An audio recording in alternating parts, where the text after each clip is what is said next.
Bienvenidos al campus de la Universidad Francisco Marroquín, aquí en Ciudad de Guatemala.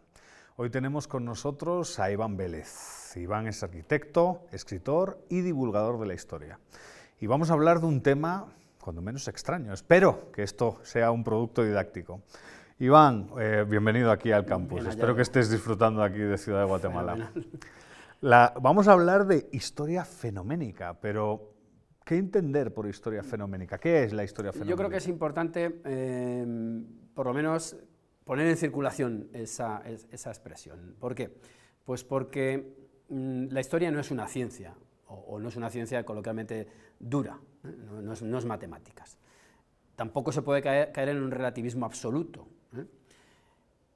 Por historia fenoménica entendemos aquella que se construye a base de relatos, es decir, crónicas, relatos en sí mismos, y reliquias, es decir, vestigios, elementos que afloran en nuestro presente.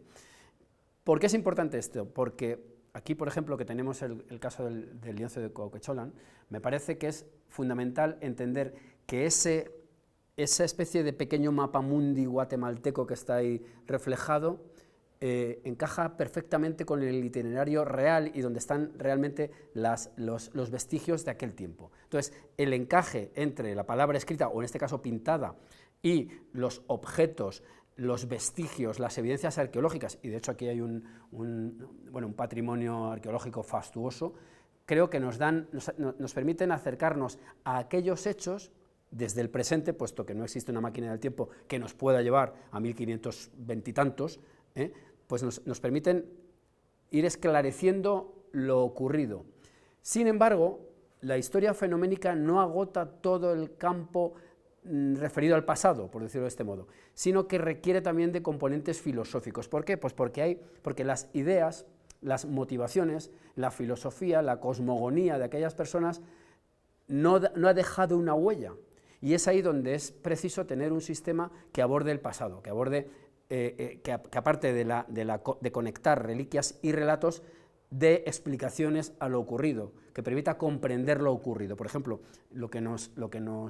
frente a la visión simplista de indios y barbudos, indios y cristianos, este lienzo nos habla de un mundo mucho más complejo que solamente es reconstruible por lo que se refiere a esas evidencias con ese relato pintado y las vasijas, los huesos que encontremos, las piedras que encontremos, a lo cual hay que añadirle otros componentes que, insisto, no han dejado esa impronta, que son, por ejemplo, el enfrentamiento constante que había entre diversos colectivos indígenas prehispánicos. Por eso yo creo que la historia fenoménica debe entenderse de ese modo, pero debe servir para apoyarse en ella y dar un salto hacia una filosofía de la historia, que es lo que creo que... Claro, son reliquias, pero también, obviamente, se requiere de una herramienta interpretativa. Efectivamente. Es acumular hechos y evidencia, pero con un hilo interpretativo que sirva de herramienta para dar sentido al todo, ¿no? Claro, por ceñirnos de nuevo al lienzo, al tapiz, si ahí hay reflejadas unas murallas y el arqueólogo hace aflorar esas murallas, el relato encaja con la reliquia. Ahora, de lo que se trata es de dar, ya digo, un paso más allá y entender las motivaciones y los objetivos e incluso las creencias que permitieron determinadas alianzas e impidieron otras.